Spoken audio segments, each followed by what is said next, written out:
Mr. Speaker, sir, I rise in support of the motion of thanks to the President. Thank you for staying with us and with members of this House for this important motion. As we reflect on the President's address, one message rings clear. It is time that we restructure the meaning of success for Singaporeans. It is not merely by economic matrix, but by how we uplift everyone around us with dignity, care, and purpose at every stage of life. The 14th Parliament started in the middle of a COVID crisis. The 15th Parliament began a new chapter with a sea of economic turbulence. President Tharman spoke directly to our lived realities as we ride this tide of change. Youth seeking meaningful jobs, family navigating rising costs and caregiving pressures, seniors hoping for fruitful, joyful and fulfilling lives. The President and PM spoke on how we must always put we before me, because the strength of Singapore lies in how we care, uplift and stand together. I believe that this starts with everyday care across all life stages, from 0 to 100. It's the next step in our journey to a we-first society. We must become a society where our progress is measured not by prosperity, but by how we care for one another. A Singapore where persons at any milestone are cared for as they grow up or grow old. Let me share some thoughts on how I feel we can build this We First society, spotlighting groups that are close to my heart: our seniors, our youth, our senior youths, and our animal-loving community. First, everyday care in a We First society starts with caring for our seniors. As a community volunteer for more than 15 years, I've had the opportunity and privilege to journey with and witness firsthand the strength and contributions of our seniors. It is now our turn, my turn, to take care of them in their silver years. As we adapt to an aging population, our seniors must be able to live with dignity, security, and purpose. Accessibility is a priority for me in Nee Soon South. We can do more to make our public spaces, transport, and housing more senior-friendly. We must also invest more in upstream preventive healthcare, encouraging independent living, healthy lifestyles, early intervention, and a closely knit community. In Nee Soon South, there's always an activity for our seniors every day. At my house visits, I'm inspired to see our seniors doing their part to age well too. One of them is 85 years young, Madam Tay, who has been selling fishball noodles at Paying Primary School for 62 years and counting. Or a Mr. Sim who runs 5 kilometers at 78 years old every single day. As a government, we must not only support active youth like Madam Tay or Mr. Sim, but also reach out to other seniors and empower them to age well too. Second, everyday care in the We First society starts with caring for our young in schools. We have an amazing academic record, but for many students, their formative years consist of a high-pressure race through the schooling system, with the end goal of getting good grades, entering a good university, and finding a good job. Learning feels like an obstacle they have to overcome to achieve a narrow definition of success focused on academic grades. As we prepare our young for a world with technology like AI, they need to be equipped with more than grades to survive. Success in school should also be defined by developing their ability to learn and grow. This can't be learned by memorizing facts from a textbook. Instead, it must be cultivated through students' active and willing participation, so they must enjoy the learning process. They must learn to embrace the discomfort that comes with navigating uncertain situations outside structured classrooms. An education system in which students enjoy learning does not mean lower standards or less rigorous curriculums. By evaluating students based on processes over outcomes, it encourages students to take on greater challenges, so make learning more joyful, less stressful. This approach should also expand to our extracurricular programs, where students are encouraged to develop their interest in sports and arts for self-enrichment. not only for winning competitions. I'm glad MOE is planning to address the issue of green harvesting or the disproportionate selection of competition-ready students under their review of the direct school admission scheme this year. A caring society for our schooling youth must also take action to help them overcome challenges of mental health and bullying. A 2024 study by the Institute of Mental Health stated that about 1 in 3 15 to 35-year-olds reported severe or extremely severe symptoms of stress, anxiety, and/or depression, with causes linked to excessive social media use, cyberbullying, and body image concerns. Bullying, both physical and cyber, is increasingly prevalent. And with a National Institute of Education study discovering that 1 in 4 upper primary students had been bullied in 2024, and a small number stating that they had also been bullies.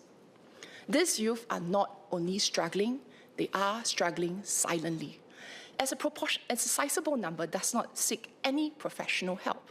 I hope to support more safe spaces for youth to express their struggles to trusted peers and adults. One practical way to do so is to encourage training of mental health first aid responders in schools and neighborhoods who are trained to identify mental health symptoms and offer support in this de-escalating mental health crisis.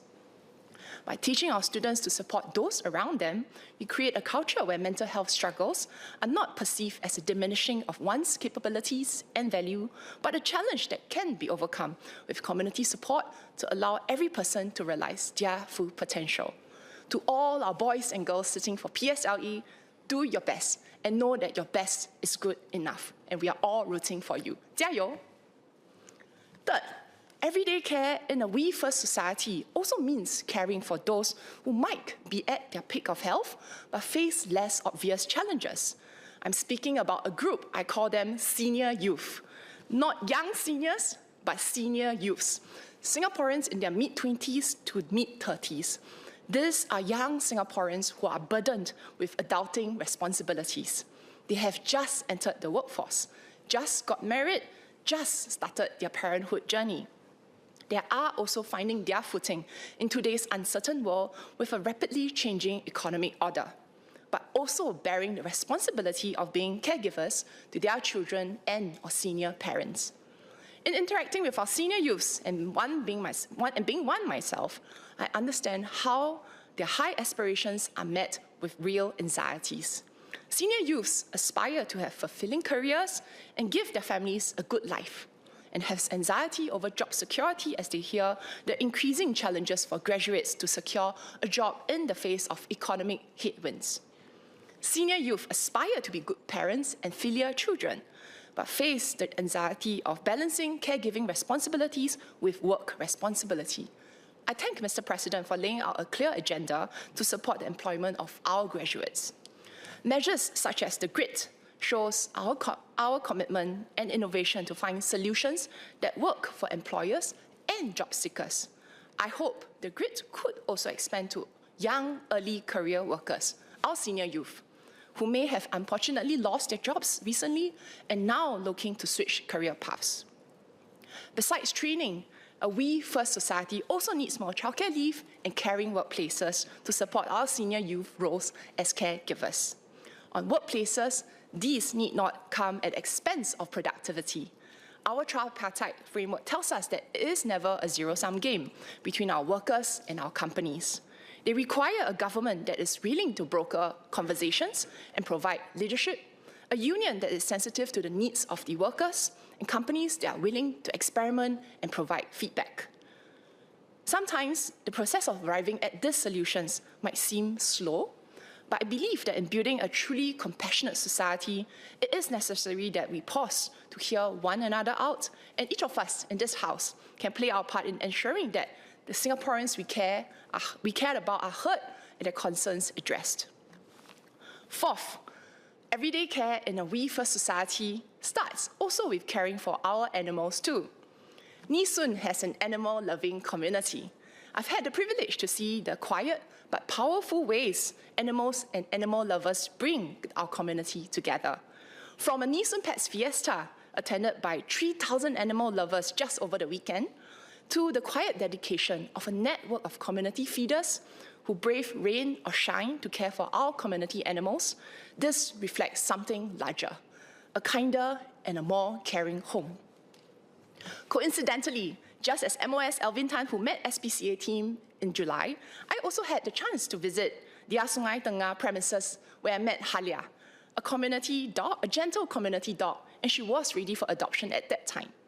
Just about 2 weeks ago, SPCA's Executive Director, Mr. Walter Leong, shared with me that Halia has been adopted and found her forever home. Animal welfare isn't just about animals. It's about the kind of society we want to build, one that values life. SPCA and ACRES recently released the white paper on strengthening protections for animal welfare. 15 recommendations, 140 pages, and also special contributions from a special friend, Mr. Louis Ng.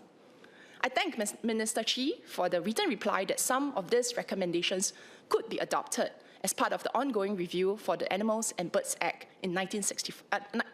Sorry, I repeat myself, as part of the ongoing review on the Animals and Birds Act 1965.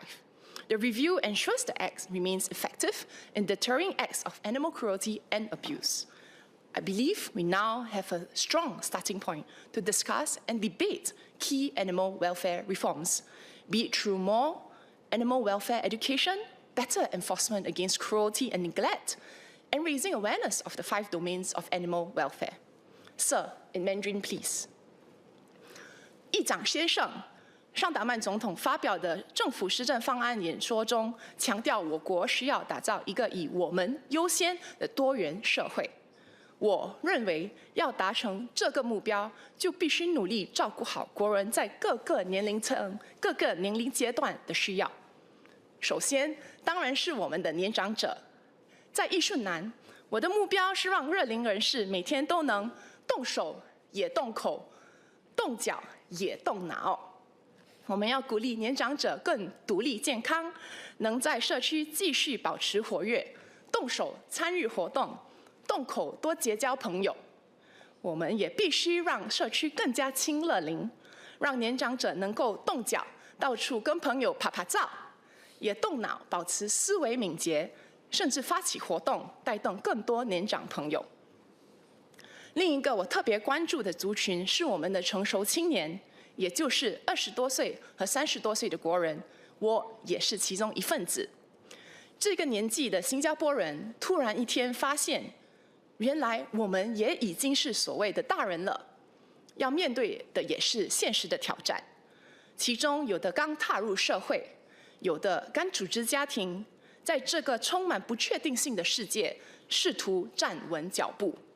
我们希望完成我们身为子女或者作为新手爸妈的责任，同时也希望在事业上冲刺，完成我们的理想和抱负。很多成熟青年向我反映，看护者和工作人士的身份往往是一个困难的选择题，但我认为这不是必然的。我希望政府能提供更多支持，无论是更多育儿假，更多雇主提供更完善的工作安排，我们都可以尽可能帮助这个年龄层的成熟青年兼顾家庭与事业。新加坡要迈向以我们优先的社会，在义顺，我们以居民为先。非常感谢义顺的居民，让我们义顺集选区的团队有这个机会做你们的代议士，为你们服务。我们也会继续与你们一起打造义顺一个温馨的家。我也会尽最大的努力照顾好居民们的各种需求，并在国会上发声。Mr. Speaker, in conclusion, as a nation, as a we-first society, as a Nee Soon family, it's always residents first.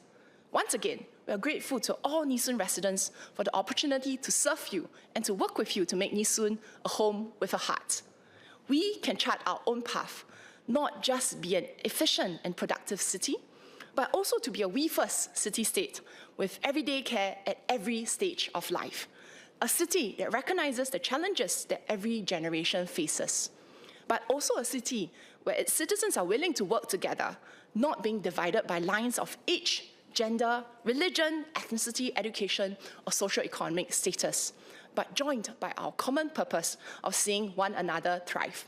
We are going up, up, up. And this is our moment for a caring We First society to shine. Mr. Speaker, it is in pursuit of this moment and our pursuit for Singapore that I support the motion. Thank you.